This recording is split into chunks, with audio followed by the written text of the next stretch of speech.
Sanjitas es un pueblo ubicado al sur de la capital provincial, aproximadamente a 60 kilómetros. Un pueblo pequeño, con muy pocos habitantes, 160 aproximadamente según el censo 2001, y algunos dicen que tiene más de 200, más de 300, ¿por qué? Porque juntan todas las localidades aledañas al pueblo. Hasta el año 2011, Sanjitas fue un pueblo olvidado, un lugar donde las fuentes de trabajo escaseaban totalmente, donde no había una escuela secundaria, sus jóvenes tenían que emigrar fundamentalmente hacia la ciudad capital para continuar sus estudios secundarios. Así vivía Sanjitas hasta el 2 de noviembre de 2011. Que no pasó a ser grande, siguió siendo pequeña, que no consiguió la escuela secundaria, sigue sin ella, porque ese día ocurrió una tragedia que marcaría no solo a Sanjitas, sino a la provincia de San Luis. Conmocionó a toda una población. Un accidente ferroviario cambió la historia del pueblo a tal punto que por decreto gubernamental se la nombró pueblo heroico. Ahora vamos a ver por qué. El 2 de noviembre de 2011, decíamos, hubo un accidente ferroviario. Allí, el interno 63 de la empresa Polo fue embestido por una formación de la empresa American Latina Logística, ALL. El trágico saldo fue de 6 niñas de 11 años y 2 personas mayores pertenecientes al Colegio Santa María, muertas. Las primeras informaciones del accidente fueron muy confusas. Nadie sabía cuántas personas habían fallecido. Sabíamos que había fallecidos, pero no cuántos. En el hospital se daban por desaparecidas aquellas personas que no habían llegado con vida. 8, decía el director en ese entonces. Después nos dimos cuenta que era el número de víctimas fatales que por eso no llegaron al policlínico sino a la morgue. Dentro del listado que nosotros recibimos de las personas que en teoría iban en el colectivo que fueron comisionados, faltan 8 personas. ¿Está claro? 8 personas. Como son menores, yo les voy a dar el nombre. En el momento que alguna de las personas que ya van a saber que no encuentran su chico o la persona que no está, van a venir al hospital y nosotros le daremos el informe. La tragedia tomó dimensión nacional. Todos los medios nacionales hablaban del tema, además, por supuesto, de los locales. Llegó a trascender tanto la información que 2 ministros nacionales llegaron a San Luis. El ministro de Salud, Juan Mansur, y el de Transporte, Juan Pablo Schiavi. En una conferencia de prensa, Mansur elogiaba el sistema, cómo se había comportado el sistema de salud ante la tragedia. Directamente a terapia intensiva, otros pasaron directamente a quirófano. Este hospital dio la respuesta que había que dar. Los quirófanos estaban listos, los traumatólogos, los cirujanos, los anestesistas, los enfermeros, estaba todo realmente funcionando, con el cual la respuesta en lo sanitario ha sido la correcta para entender y comprender la magnitud y la dimensión del accidente que estamos hablando. En esa misma conferencia de prensa, el obispo de San Luis, Pedro Martínez, dijo o dio los motivos del viaje que estaban realizando esas pequeñas que concurrían al Colegio Santa María cuando la tragedia, la muerte, las encontró a apenas 10 kilómetros de su destino final. Estamos muy cerca de estos chicos, sobre todo el ejemplo que nos dejan. Estos niños se fueron a ayudar, a hacer algo solidario para los demás. 10 años, 5º grado, iban a celebrar la misa de todos los difuntos, entregar algunas cositas para ayudar, y 10 kilómetros antes ocurre esta tragedia. Se van con esa inquietud de dar a esa edad alguna alegría a los demás y dar una presencia de Cristo, de Dios, de la vida eterna a estos niños. Así que nos dejan también un testimonio de generosidad. Ahí mismo, Martínez informó a la población que, por ser un colegio católico al que iban las niñas, sus cuerpos iban a ser velados en la catedral de la ciudad capital, y que él, al día siguiente, el 3 de noviembre de 2011, daría una misa para ella. Solamente 2 de las víctimas no fueron veladas en la catedral. Hemos ofrecido la catedral, se va a hacer en la catedral a partir ya de ahora de esta tarde. Se están organizando las cosas. Mañana celebraría la misa a las 11 de la mañana, una misa pontifical, una colaboración de todos los fieles y del gobierno para poder hacer y contener y poder dar espiritualmente lo que podemos dar. Ese 3 de noviembre de 2011, una multitud llegó a Plaza Pringles, la plaza central de la capital, porque allí se ubica la iglesia catedral, y llegó para darle el último adiós a las víctimas de la tragedia de San Gita. Hoy, 1 año y 7 meses después de la tragedia, los 3 jueces penales de San Luis se apartaron del caso. ¿Por qué? Porque la Cámara del Crimen número 1 le ordenó a la juez natural Mirta Slay que llamara a indagatoria a los dueños de la empresa de colectivos que era propietaria del Interno 63. Allí, Mirta Slay, Jorge Sabaini Zapata y Virginia Palacio Gonella se excusaron de participar en la causa, de llevar adelante la investigación o esta indagatoria. Ante esto, el ingeniero Daniel Mariani brindó una conferencia de prensa, habló por primera vez ante la prensa, decepcionado, dolido, porque había pasado 1 año y 7 meses y la investigación que tendría que dar con los responsables penales de la muerte de su hija, entre otras, no estaban donde tenían que estar. No había pena para ninguno. Solo el chofer, Julio César Joffre, estaba procesado. En esa conferencia de prensa, cuando habló Mariani, también habló otro papá. Escuchemos a los dos y escuchemos, o notemos, mejor dicho, el dolor obvio que embarga a estos padres. Yo primero que nada quería expresar al pueblo de San Luis el agradecimiento. Nunca me presenté públicamente, pero debo expresarlo, el agradecimiento al pueblo de San Luis por la solidaridad expresada en ese día. A ustedes, los periodistas, por haber acompañado la intimidad de mi silencio y el dolor. Realmente se nos hace difícil. Yo no soy un hombre que ha seguido la causa judicial y siempre he delegado acá en los doctor Pagano y el doctor Sosa la causa de mi hija.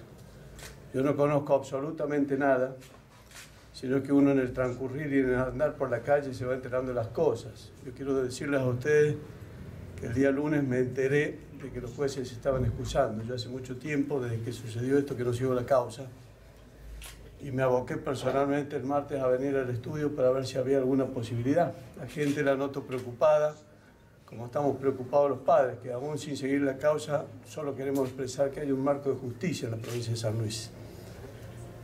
Ellos, los doctores acá, me refirieron que había antecedentes del Superior Tribunal de algún caso que había pasado con antelación al nuestro para pedir que esta causa no quedara sin juez. Así que bueno, hemos presentado el escrito el día viernes y bueno, y hoy estamos haciendo anotar esto y estamos pidiendo, los que tenemos el dolor, pedimos la justicia. Yo quiero manifestar algunas cuestiones A lo mejor ustedes la han expresado y la han ampliado en mejor amplitud seguramente y lo han difundido. Yo quiero decirles que sinceramente nunca vine al estudio a preguntar cómo está la causa de mi hija y que nunca absolutamente seguí ni los medios de comunicación. El tema de Sajita me produce un profundo dolor. Sí debo decirle algunas cuestiones que lamento que hayan pasado ya 1 año y 7 meses y todavía no haya imputados. Me causa dolor y esto lo digo desde el desconocimiento, seguramente ustedes lo ampliaron, pero cuando yo analizo las circunstancias digo, hubo una visibilidad muy grande para que realmente el chofer tuviera los recaudos necesarios para que este evento no sucediera. Hubo un contrato que la escuela no firmó con los medios de transporte. Hubo negligencia, porque si nos remitimos a la parte de seguridad e higiene, tendría que la empresa demostrar si tuvo los elementos de seguridad e higiene y haber capacitado a los choferes para tener plan de evacuación y plan de contingencia en caso de que se sucedieran estos hechos. Por lo tanto, estamos marcando responsabilidades de la empresa, estamos responsabilidades del chofer. Estamos diciendo, o estoy diciendo, personalmente que yo no sé si alguien ha visto, pero ese micro ha sido modificado. Para modificar un colectivo tiene que estar firmado técnicamente por algún profesional y avalado por el gobierno de la provincia. Yo creo que esto tampoco ha sucedido. Y cuando usted cambia las condiciones de asiento en los colectivos, cambia las condiciones de emergencia, porque este colectivo tenía 2 puertas de evacuación. Aparte de no haberse sido usadas las puertas de evacuación, quiero señalar que creo, porque desconozco absolutamente toda la causa, la de atrás iba totalmente tapada con bolsas y todo, cosa que tampoco se podría haber permitido. También por parte del Ministerio de Cultura y Educación hay una resolución para ver cómo se tiene que llevar adelante el proceso para sacar a los chicos de una escuela. Está referida a las escuelas públicas únicamente, pero interpreto que también alcanza a las privadas, porque el Ministerio absolutamente abarca, por lo tanto también indico que hay una responsabilidad de transporte, una responsabilidad de colectivero, una responsabilidad de la empresa de transporte, y parece que los jueces no quieren actuar. Esto seguramente ustedes lo han dicho con mayor amplitud y mayores cosas, pero no puedo dejar de no decirlo. Siento un inmenso dolor y ojalá sea la última vez que tengo que hablar para los medios de una cuestión que es de dolor y que es privada. Hay 2 cosas que no estoy dispuesto, 3 cosas pensaba no hacer. Una he cedido hoy, pensaba no hablar nunca sobre este tema porque me causa absolutamente mucho dolor. Hoy estoy hablando a ustedes y pidiendo la justicia. No he renunciado al honor y no he renunciado a la fe. Solo me queda el honor y la fe para seguir luchando en esto. Así es que solo decirle que ni siquiera conozco cómo es la característica o la cara del chofer que conducía. Quiero morir y despedirme de esta tierra con el alma en paz, con el alma tranquila, sin odio y sin rencores. Pero quiero un marco de justicia. No me he involucrado en la causa, he tratado de apartarme y estoy tratando de dejar todos los odios y las broncas que ese tiempo me generó para vivir en paz, para adelante y poder a lo mejor cargar esta cruz y a la mañana dibujarme una sonrisa y salir a la calle. Mariani, usted como papá, ¿cree que el chofer es el único responsable? No, yo estoy hablando que creo que hay responsabilidades por parte del gobierno de la provincia, por parte de la Secretaría, por parte del Ministerio de Educación. Creo que hay responsabilidades por parte de la escuela, por parte del chofer y por parte de la empresa. Que le haga provecho la plata que... Con la plata se compran cosas... Que le compre? Se compran cosas con la plata, que le haga provecho. Yo confío en la justicia divina. Si acá no hay justicia, y bueno, nada más que eso. Nada más que eso. Ustedes, si alguien de la justicia está mirando, ¿qué es lo que pedirían directamente? Que Dios quiera no le pase lo mismo que nos pasó a nosotros. Porque es feíto sufrir. El sufrimiento de un hijo, la verdad que no se lo... Realmente, de verdad, a los jueces no se lo deseo. No se lo deseo porque la verdad que de todos los sufrimientos, las personitas, desde el punto de vista fisiológico, fallecen grandes. Pero la verdad que cuando toca un niño, un adolescente, así, y bajo estas circunstancias de irregularidades, más dolor todavía. La verdad que escucho los abogados que cuentan esas cosas tristes, la verdad que más dolor de nuevo, como el 2 de noviembre, de nuevo renuevo el dolor. Renuevo el dolor. ¿Siente que el pueblo de San Luis lo acompaña, pero que la justicia no? La verdad que sí. O sea, la verdad que yo esperaba que por la magnitud del accidente las cosas se resolvieran mucho más rápido. Y no puedo creer que ha pasado 1 año y 7 meses y la verdad que no hay ningún responsable de esto. Nosotros hemos hecho igual que Mariani, de dejar todo en manos de un abogado, porque es muy doloroso estar preguntando qué pasa.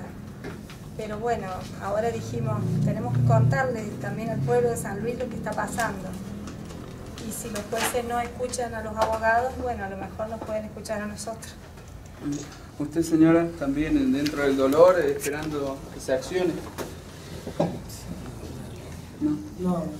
Para finalizar este informe especial de Periodistas en la Red TV, quisimos saber, 1 año y 7 meses después de la tragedia, qué pensaban algunos de los abogados. Son muchos, nosotros conseguimos 3. Escuchemos a Carlos Salomón.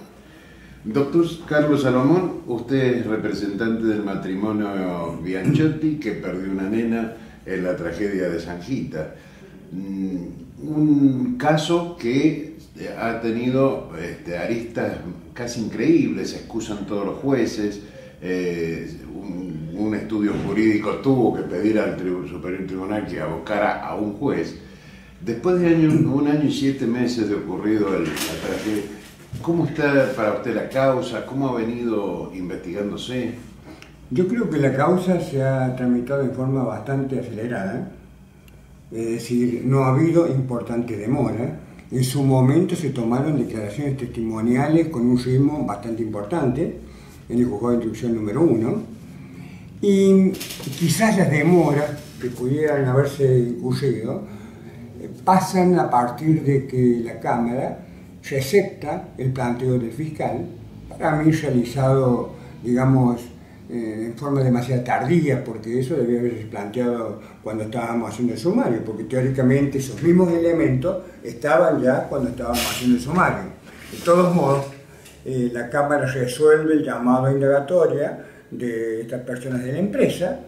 A partir de allí se producen algunas acusaciones.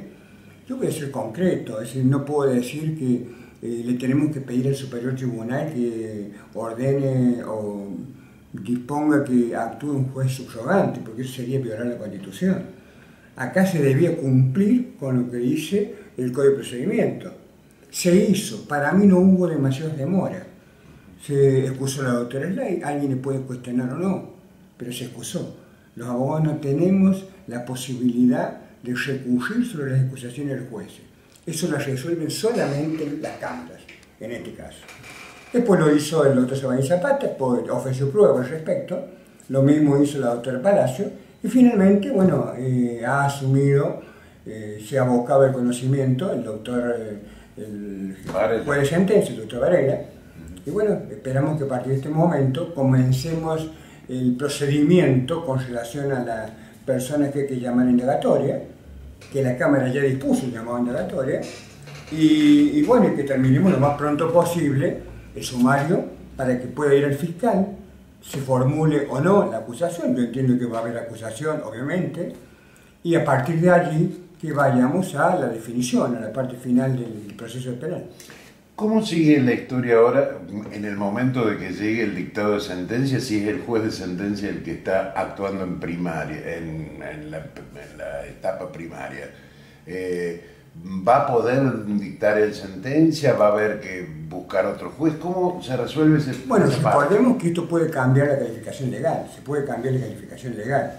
Es decir, que todavía no está claro quién va a ser en definitiva el órgano que va a resolver la parte final del procedimiento. Es decir, en este momento todavía ni siquiera hay requisitorio fiscal. Por lo tanto, no tenemos la plataforma fáctica ni la calificación legal como para hablar de cómo va a concluir esto, si va a concluir en un debate oral o en un plenario escrito. ¿Qué tiene que ocurrir para que se necesite el juez de sentencia? Y bueno, yo creo que en primera instancia no tenemos que priorizar teóricamente lo que debe pasar. Acá lo que tenemos que hacer es esperar qué pasa con el procedimiento en relación a las indagatorias de la gente de la empresa. Y después tenemos que estar a lo que dice el fiscal. Yo no soy de los que hacen futurismo, yo prefiero esperar que el fiscal acuse, porque él va a ser quien va a fijar la plataforma fáctica y por lo tanto cuál es la calificación legal. Y usted sabe que eso es lo que manda que se haga un procedimiento, un plenario oral o un plenario escrito. Está bien. Ahora, en la parte de instrucción, bueno, esta es una causa que por la cantidad de nenas fallecidas, las 2 adultos, hay muchas partes, muchos abogados. Y hay un poco de disparidad entre lo que cree uno y otros de este caso. Que esté Jofré, solamente el chofer, Julio César Jofré del colectivo, solamente procesado en este hecho.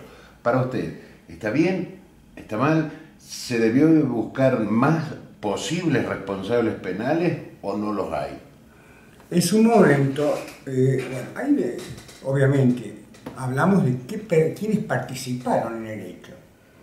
De alguna manera estuvieron involucrados los maquinistas que conducían el tren. Después tenemos el conductor del vehículo, del ómnibus.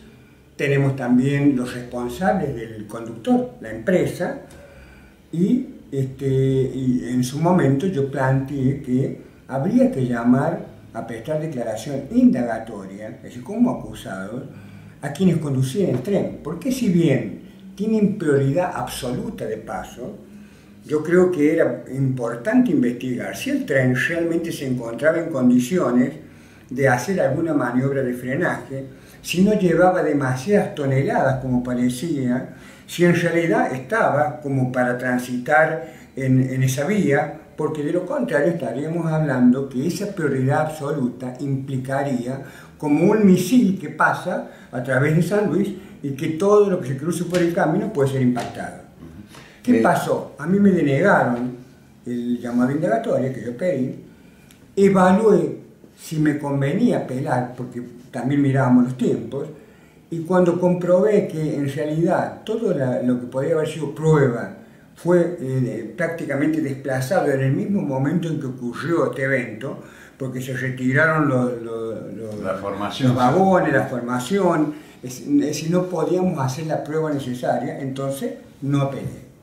Y bueno, y después la gente fiscal apela en relación a los empresarios, un poco como diciendo de que fundamentalmente que el conductor tenía como cansancio laboral, entre otras cosas, como que había estado conduciendo demasiadas horas, a lo mejor con anterioridad, y que por esa razón podría haber sido que se provocó el accidente.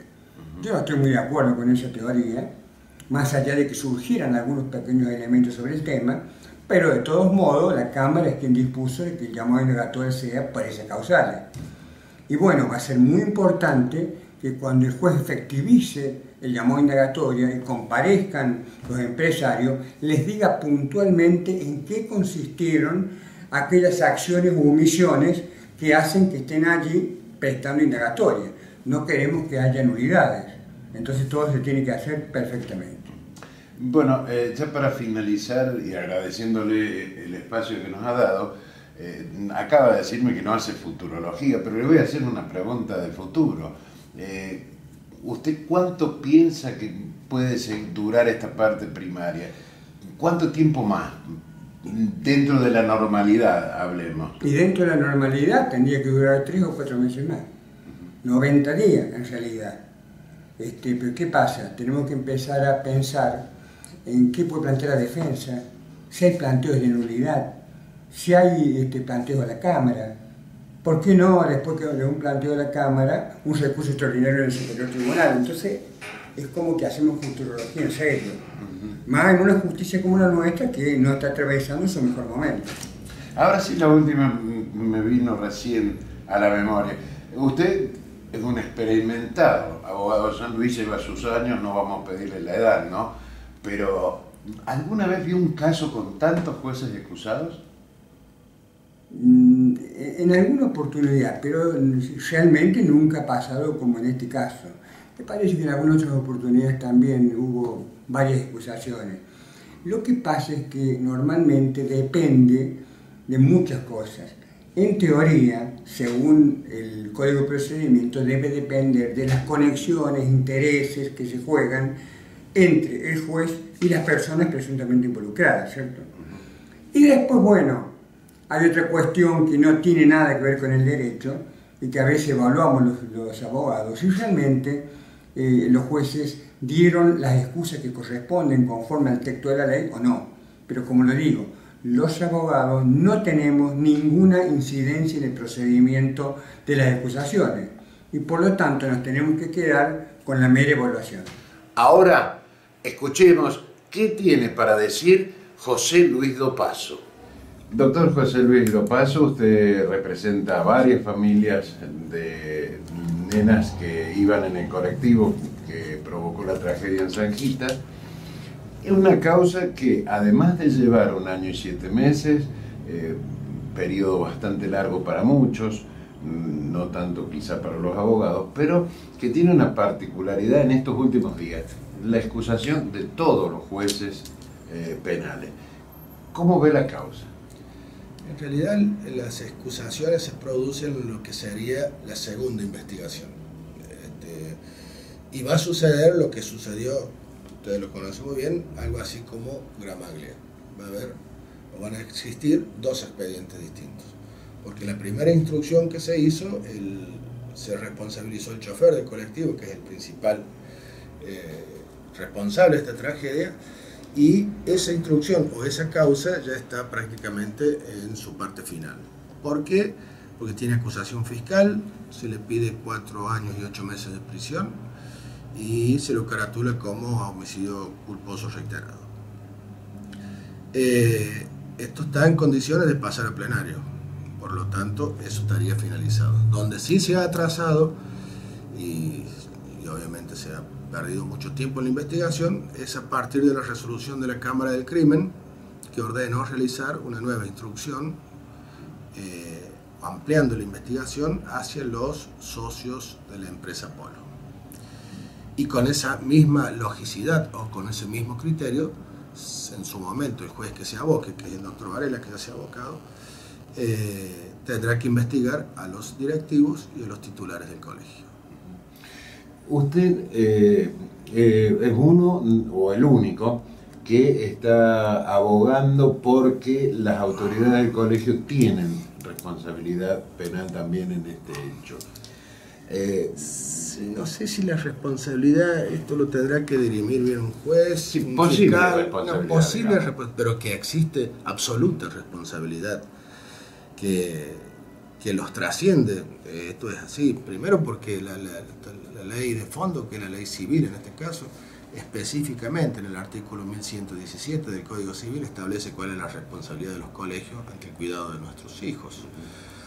Uno literalmente lo que hace cuando deja a un hijo en el colegio es trasladar el deber de cuidado que yo tengo. Es decir, que al menos el colegio me lo tiene que devolver igual que como yo lo dejé.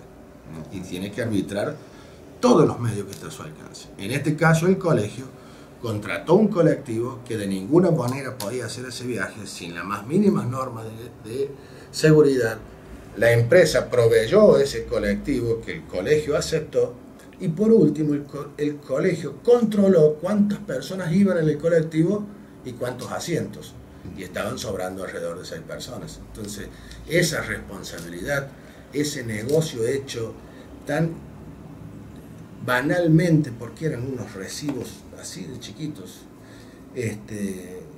se hizo sin tener en cuenta de ninguna manera la seguridad de los niños. Entonces también se tiene que investigar hasta dónde llega esa conducta negligente de las autoridades del colegio, que también es negligente la conducta de los titulares de la empresa. Entonces, o sea, si uno es responsable, el otro también. O sea que usted está de acuerdo que se haya llamado a indagatoria a los de la empresa.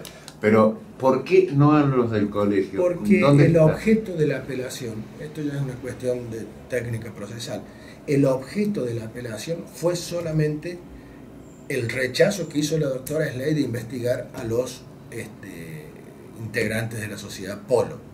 El objeto de la apelación eran si los integrantes de la sociedad Polo debían ser o no investigados.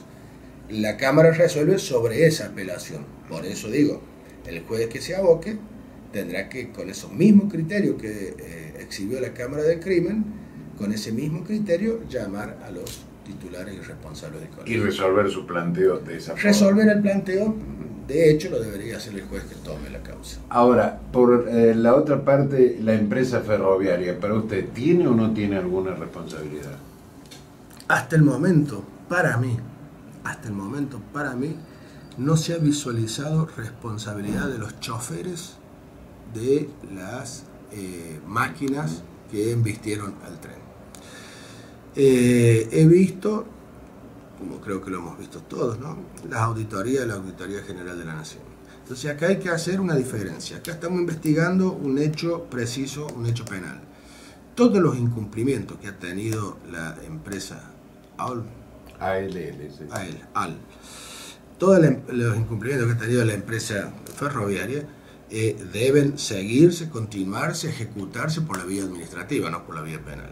Entonces, si andaba o no un freno, es la vía administrativa. Entonces, acá lo que se trata y lo que se analiza es cuál es la conducta negligente, la impericia que tuvieron los que conducían esas máquinas. Y hay toda una legislación protectora al trayecto del tren, porque el tren frena poco, no dobla, no tiene guiñe, entonces la aptitud de paso que tiene un vehículo ferroviario es absoluta. Tienen que frenar la ambulancia, los bomberos, la policía, los niños, todos tienen que frenar frente a la vista de un convoy ferroviario, porque los plazos, las distancias de frenado son muy amplias. Un tren alta velocidad europeo a 300 km por hora tarda 4 kilómetros en frenar. Pero en este caso no era europeo, era nuestro. Sí, era nuestro, era a 20 kilómetros por hora, 40. Hay una pericia que a 36 kilómetros por hora. Sí. Y a 36 kilómetros por hora, o la velocidad esa pericia determina que ese convoy a 36 kilómetros por hora y con las toneladas que cargaba tenía una distancia de frenado entre 60 y 80 y 90 metros. Y fue lo que se visualiza que desde el momento del impacto los arrastra, no me acuerdo si eran 60 o 65 metros. Claro, pero, la pericia se condice más o menos con lo que era la realidad del convoy. Pero hay una versión que dice que los maquinistas pudieron llegar a ver el colectivo 400 metros antes, lo que le daba todo el tiempo del mundo para frenar. No, ¿qué es esto? No hay una pericia, si es una versión que está fuera del expediente. El mismo chofer del colectivo dice que cuando hace su indicación, hasta lo hace en un croquis, es no más de 150 metros desde que él lo ve, hasta lo ve oblicuamente, y los testimonios que son muy claros son los de las docentes que iban en el colectivo.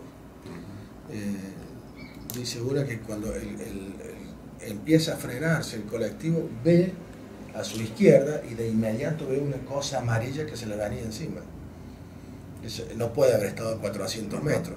Y estos son testimonios vivenciales, que nosotros llamamos testigos presenciales, que no solamente nos cuentan el suceso mecánico, sino que tienen una terrible vivencia de lo que fue.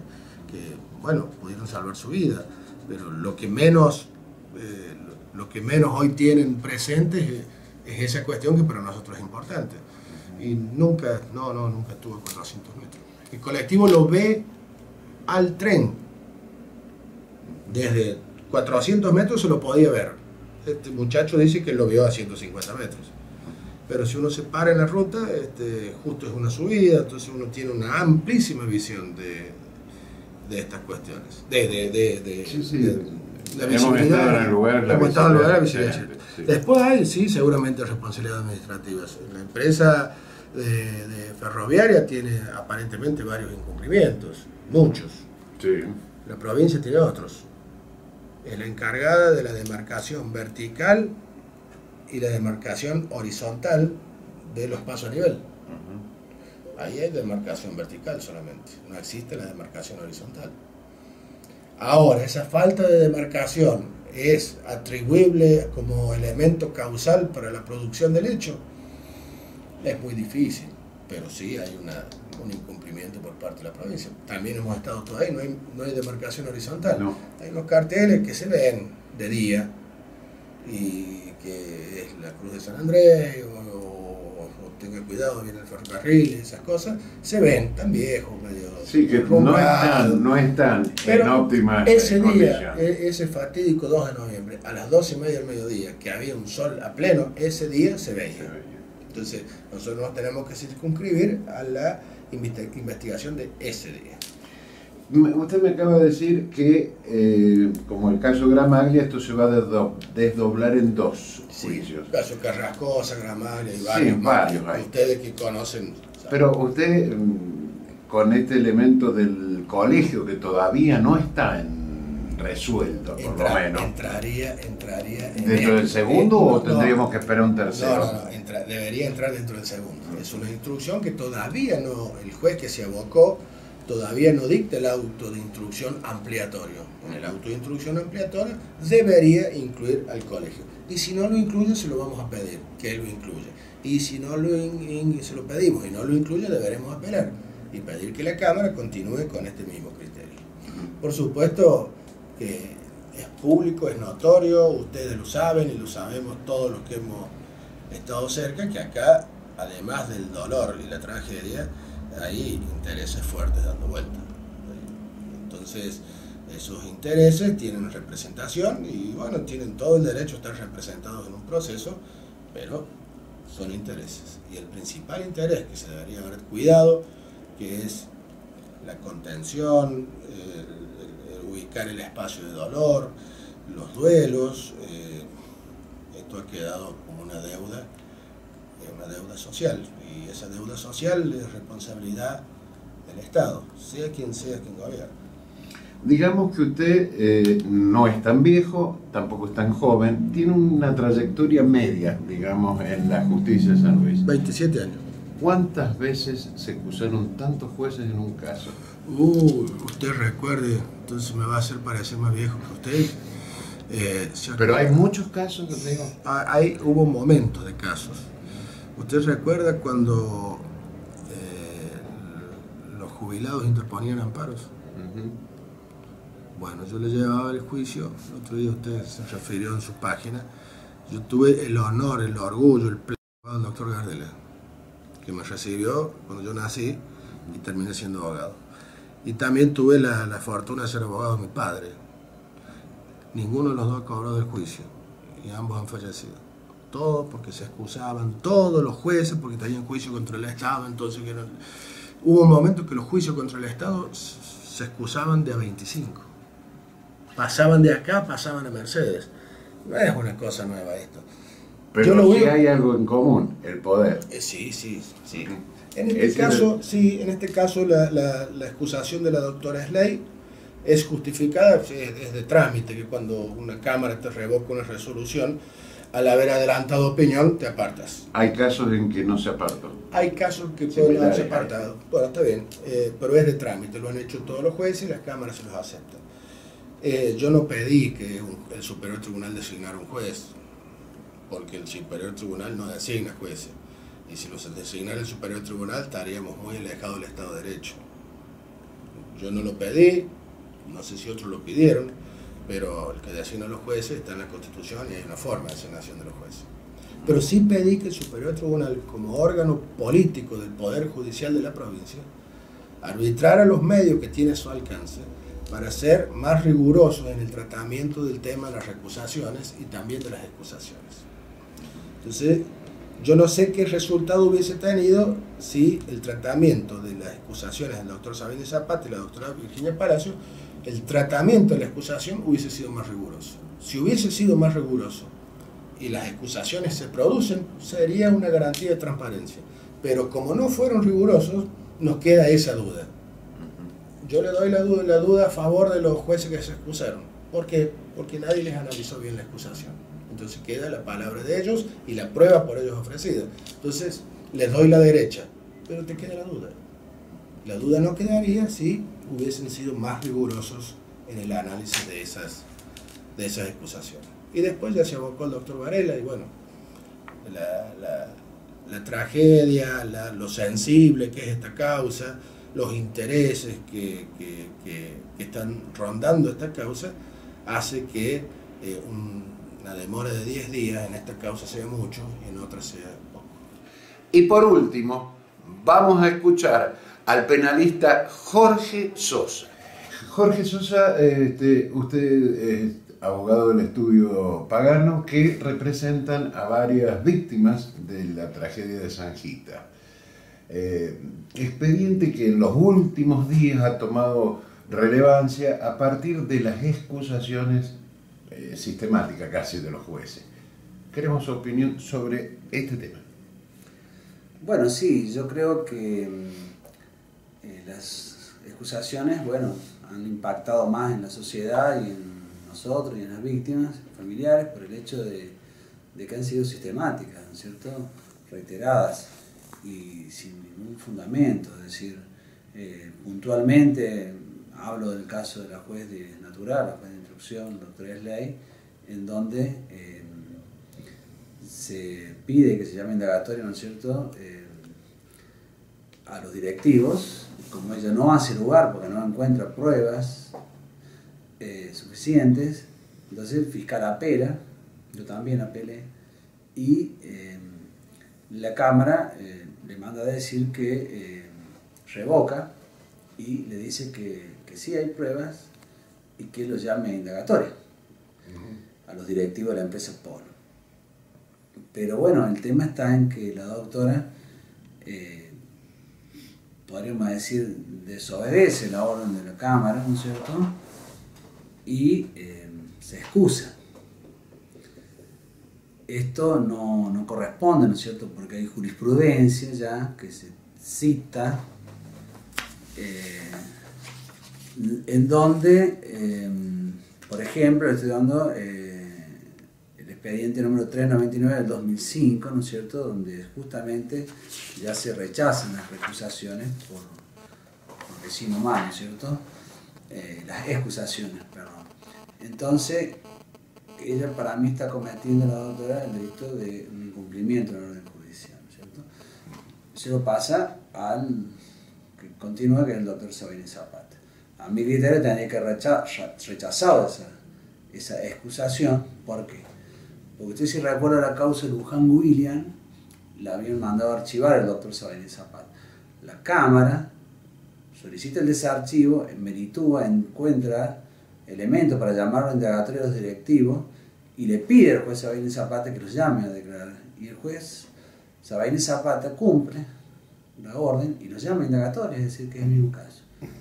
Bueno, después él se excusa y bueno, después se excusa la doctora Palacio. Pero yo considero que las excusaciones, ¿no es cierto?, sobre todo del juez natural, no tendría que haber pasado nunca por alto, ¿no es cierto?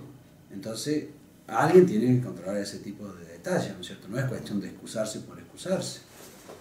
Aparte, está incumpliendo una orden judicial. Eso tiene una figura.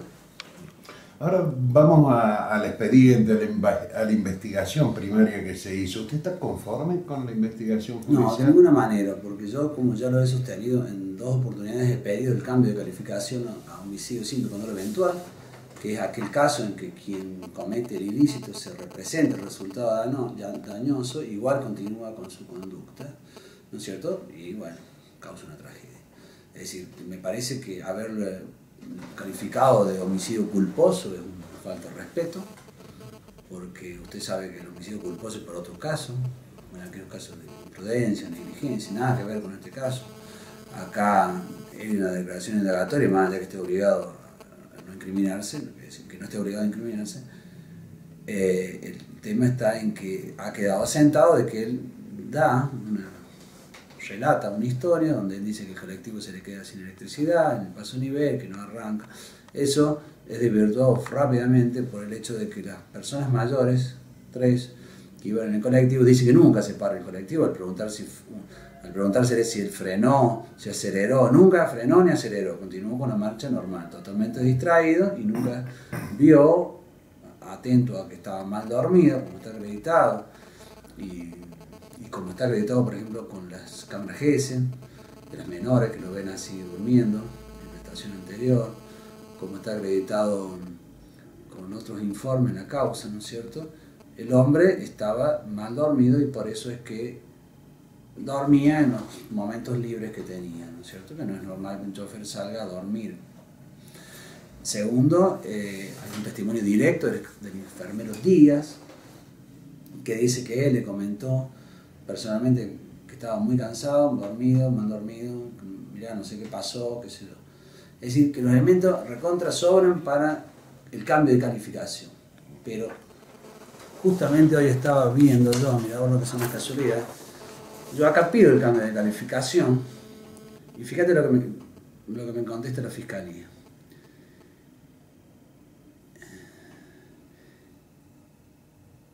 Y también llamo en su momento a los directivos, yo antes llamo a los directivos. Mira lo que me dice.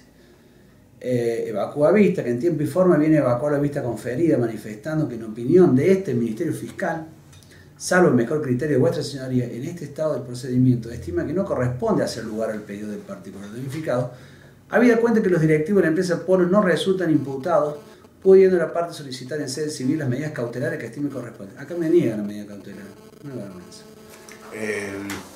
La medida cautelar que yo Lutens la niega. El mismo que después pide el llamado indagatorio me niega a mí, incongruencia. Aparte que ya en ese momento sabíamos perfectamente que se había pretendido hacer un secuestro de documental y esta señora descaradamente dicen que no hay documental de la empresa colectiva, que no llevan registro, que es un error.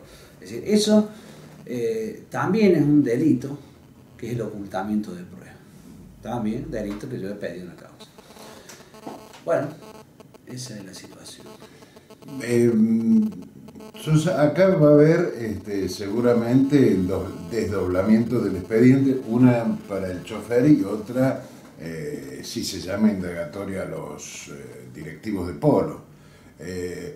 ¿Usted encuentra responsabilidad en los directivos de la escuela también, en la empresa LL? Bueno, le aclaro, yo en cuanto a los directivos de Polo, nosotros vamos a presentar un escrito donde también nos vamos a llamar indagatorio por el delito de ocultamiento de pruebas, que es muy grave. Lo que acaba de decirme, sí. Sí. Vamos a reiterar, porque en realidad lo venimos pidiendo más. Claro. Parece que ahora que hay más viento de cola puede ser que le den. El tema de los directivos de la escuela, para ustedes. Parece que ahí ya son distintos tipos de responsabilidad, porque nos vamos a las responsabilidades civiles que son amplísimas. Pero hay penales, por ejemplo, responsabilidad penal estoy hablando, no civil. Haber hecho subir más chicos o más gente de la que el colectivo tenía como capacidad, ¿eso es una responsabilidad penal? Yo lo entiendo de que no le encuentro yo responsabilidad penal a la escuela, ¿no es cierto? Pero sí con el ámbito de las responsabilidades civiles son muy amplias, entonces más... Es otra cosa. Respecto de la empresa LL, de la máquina, de la formación, usted estuvo muy en desacuerdo con la forma en que trató ese punto la doctora Slane, ¿no? Sí, respecto de América Logística, no podría determinar todavía si hay una responsabilidad penal en cuanto a cómo se ocurre el accidente, pero sí hay una responsabilidad penal por el delito de ocultamiento de pruebas, porque ellos sustrajeron una computadora con un GPS donde marcaba absolutamente todos los datos de presión de freno, como habían estado probando, el lugar donde para, cuántos minutos para, todos esos datos. Acuérdense que son locomotoras que transportan mucha cantidad de vagones, muchos millones de dólares, entonces si no, pararían en cualquier lado y cualquiera bajaría de mercadería, es obvio que es así, pero bueno, parece que no lo entendió ni ella ni el fiscal. No, el fiscal me apoyó en ese momento, pero me apoyó nada más, es decir, sería bueno que por secretaría se efectivice, que se contacten allá aquella persona en Palermo, donde tienen la sede, acá en Mendoza también tienen una sucursal, y van a ver que todas las máquinas llevan. Esto es gravísimo. Esto para usted amerita una nueva causa. ¿Va a hacer algo para que... Yo acá, si Dios quiere y si llega este juicio oral, donde uno intentará cambiar la figura de homicidio sin control eventual, ahí seguramente se podrá producir las pruebas pertinentes. Y ahí pedirán que se forme una causa con el tema. Se le corra vista al fiscal. Hasta aquí este informe especial de Periodistas en la Red TV sobre Sanjitas, la tragedia. Con las cámaras de Gustavo Sen les informó Carlos Capela.